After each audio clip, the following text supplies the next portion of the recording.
आज संडे को मैं फिर आपके सामने उपस्थित हूँ। आपका स्वागत करता हूँ अपने इस ऑनलाइन चैनल पे।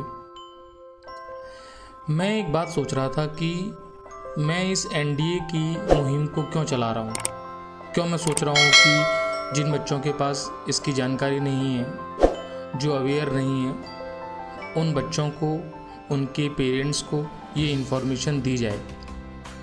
एक्चुअली होता क्या है कि जब हमारी एज निकल जाती है तब हम उस डिफेंस और एनडीए के बारे में जान पाते हैं।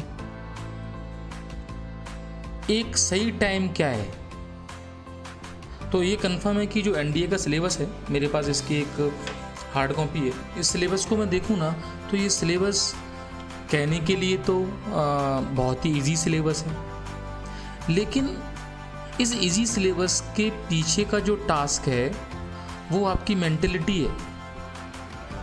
देखिए, आप इस वीडियो को देख रहे हो तो एक बात तो कंफर्म है कि आप एनडीए के लिए थोड़े से इंटरेस्टेड हो या फ्यूचर में इंटरेस्टेड होना चाहते हो।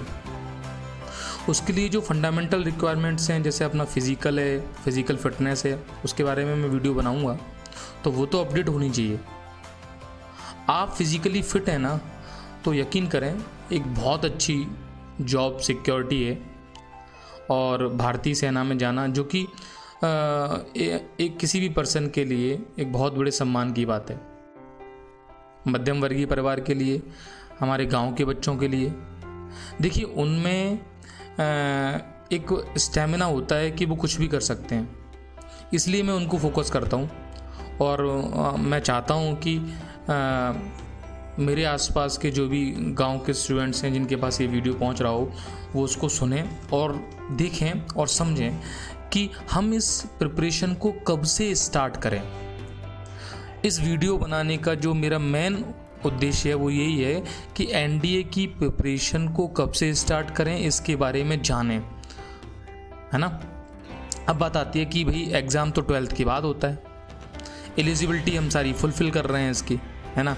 जैसे अभी मैं कहूँ आपसे कि इसकी भाई एग्ज़ाम डेट वगैरह जो है, वो जो एनडीए 2 है उसकी सारी ये आ चुकी है। इंपॉर्टेंट डेट्स जो हैं ये अनाउंसमेंट हो चुकी हैं, फॉर्म्स ऑनलाइन फिल हो रहे हैं। 29 जून तक ये लास्ट इसके एग्ज़ाम्स फिल होंगे और एग्ज़ाम 5 सितंबर को है, ठीक है।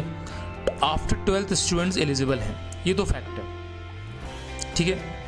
अच्छा, उसका एज का क्राइटेरिया वही 16.5 से 19.5, तो उसके अकॉर्डिंग 2 जनवरी 2003 से 1 जनवरी 2006 के बीच में बच्चा जो भी स्टूडेंट्स है उसका बर्थ होना चाहिए।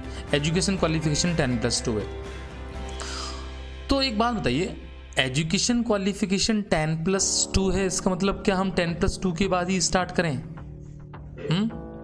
ये एक इम्पॉर्टेंट बात है, इस पे मैं बात करूँगा। अच्छा देखिए, यहाँ पर आप इस प्रोसीजर को देखिए कि इसमें 2018-19 के एग्ज़ाम्स में, रिटन एग्ज़ाम्स के क्वालिफाइंग मार्क्स मीन्स इतने मार्क्स पर बच्चे ने एग्ज़ाम को क्वालिफाई कर लिया है, तो और फाइनल जो एग्ज़ाम क्वालिफिकेशन मार्क्स हैं वो भी इसी रेंज में है, 700 की रेंज में मान सकते हो आप, ठीक है। पहले आप इस रिटन एग्ज़ाम को क्वालिफाई करेंगे और आप रिटन एग्ज़ाम को क्वालिफाई कर लेते हैं, ये जो क्राइटेरिया बना हुआ है, इस एग्ज़ाम को आप क्वालिफाई कर लेते हैं, देन फाइनल मीन्स 900 का तो अपने पास क्या था, एग्ज़ाम था, और 900 का क्या था, एसएसबी था, यही बात थी ना। तो इन दोनों को क्वालिफाई करने के बाद जो फाइनल रिजल्ट बनेगा उसके मार्क्स ये गिवन है डिफरेंट ईयर्स के अकॉर्डिंग। गॉट इट, ये बात क्लियर हो गई।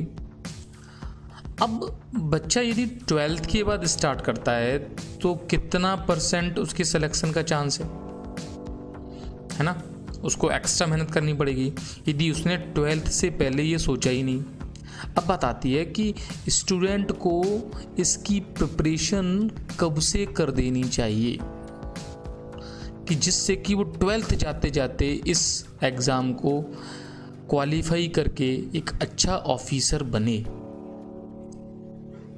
ये मेन पॉइंट है आज के इस वीडियो का। अच्छा, मैं आपसे कहूँ इसके सिलेबस में देखिए, जो मैथ्स का पार्ट है वो इम्पोर्टेंट पार्ट है, ये सबको पता है कि भाई मैथमेटिक्स का पार्ट जो है वो 300 मार्क्स का है। प्रीवियस वीडियो में हमने इसकी स्टडी की हुई है ना। तो उसका जो सिलेबस है वो भी आप ये कह सकते हैं कि 11th और 12th का कंबाइंड और 9-10th की बेसिक एजुकेशन होनी चाहिए। ठीक बात है, अच्छी बात है, ठीक है। उसके बाद जो जनरल एप्टीट्यूड का जो पेपर टेस्ट है उसमें अपना सिलेबस काफ़ी है, जो कि 600 मार्क्स का है फर्स्ट पेपर के लिए, जिसमें हमें क्वालिफाइंग के लिए भी मैंने बताया था कि 350 यदि लेके आते हो तो बात ही क्या है, फिर क्वालिफाई हो गई। मीन्स मैथ्स अकेला उसको संभाल सकता है, ऐसा मैं कह सकता हूँ। लेकिन बच्चों को ये भी कन्फ्यूज़न नहीं होना चाहिए कि मैथ्स अकेला संभाल सकता है। ओवरऑल हमें इस पार्ट की भी प्रिपरेशन करनी चाहिए, क्योंकि आपको इंडिविजुअल जो उनका क्राइटेरिया है, जैसे ये 2 पेपर हो रहे हैं, इन 2 पेपर्स का इंडिविजुअल क्राइटेरिया भी फॉलो अप होना चाहिए भाई, है ना। तो बात आती है कि सर हम कब से तैयारी करें। तो बेटा जो स्टूडेंट्स इस वीडियो को देख रहे हैं और जो क्लास 10th में अभी हैं और 11th में जा रहे हैं, उनसे मेरी रिक्वेस्ट है, यदि हमने डिसाइड किया है कि मुझे एनडीए में जाना है, ये तो फर्स्ट डिसीजन तो यही है, फर्स्ट कि डिसाइड किया फैक्टर। क्योंकि लाइफ में जिसने डिसीजन नहीं लिया, गोल नहीं बनाया, तो भाई वो उस टारगेट पे तो नहीं पहुंचेगा। अब वो डायलेमा में है पर्सन कि हम करेंगे क्या, हमें ये करना है वो करना है, तो प्लीज़ वो तो ना समझें। लेकिन मान लो कि मैंने डिसाइड कर रखा है कि मुझे इस एग्ज़ाम को क्वालिफाई करना है, ठीक है, तो after 12th means age of 16 to 19 you are in the officer rank. सोचो कि आप अपनी लाइफ में, मतलब लोग बाग 30 ईयर पे पहुंचने के बाद किसी पोस्ट पे पहुंचते हैं ना, वो आप यहाँ पहुंच जाओगे। उसके बाद फर्दर जो हर्डल्स होंगे वो अंदर के तो आपको क्वालिफाई करने हैं, लड़ने। और एनडीए का एग्ज़ाम भी यही सिखाता है कि हर्डल्स को कैसे हम लोग टेकल करें। Got it. तो मेरा जो मेन मोटो है कि बच्चे को 11th के साथ ही एक ऐसा शेड्यूल टाइम टेबल बनाना चाहिए। देखिए ये जो मेरा एक्सपीरियंस है ना, अब मैंने यूपी पीसीएस की तैयारी की 2016 में, मैंने प्री क्वालिफाइड किया। प्री क्वालिफाइड मैंने कोचिंग पढ़ाते पढ़ाते किया। उसके बाद मैं मेंस के लिए मैं दिल्ली गया, वहाँ मैंने तैयारी की। तो जो मुझसे गलतियाँ हुई, मतलब मैं ये कह सकता हूँ, तो और मैंने वहाँ जो सीखा, हिस्ट्री हुई, ज्योग्राफी हुई, और भी जो सब्जेक्ट्स हैं उसमें जो मैंने सीखा, तो मैं ये चाहता हूँ कि स्टूडेंट्स को मैं राइट वे में डिसीजन लेना सिखाऊं कि भाई इस एग्ज़ाम को क्वालिफाई करने के लिए आपको इन टॉपिक्स की नेसेसिटी है। उन टॉपिक्स को आपको एक शेड्यूल टाइम पैटर्न से पढ़ना है, एक अपना पर्टिकुलर टाइम टेबल क्रिएट करना है। और यदि 10th 11th से वो बच्चा स्टार्ट करता है ना, तो बस उसको स्मूथली पर डे, मान लो उसने डिसाइड किया कि मुझे भाई 2 आवर्स जो हैं वो इस एनडीए डिपार्टमेंट को देने हैं और मेरा ये गोल है, बस यकीन करो।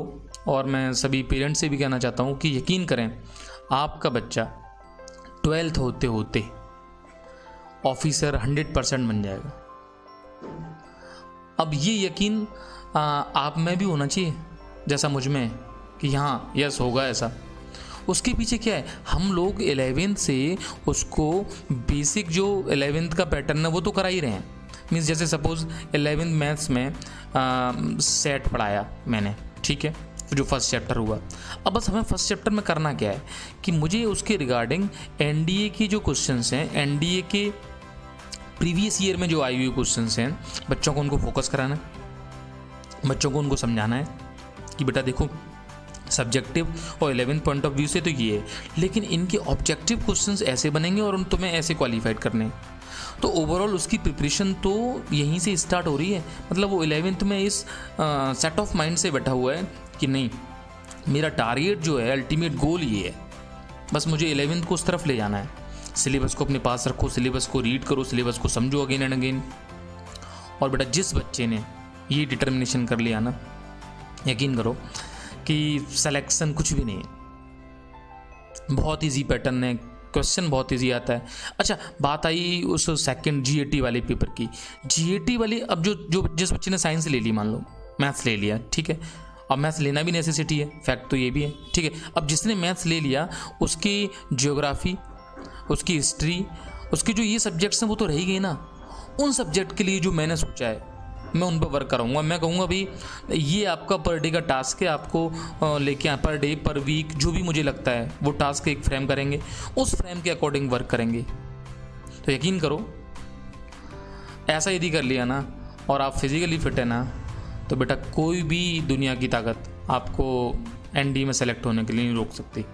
ठीक है, इसी के साथ मैं इसको फिनिश करता हूँ। जय हिंद, जय भारत।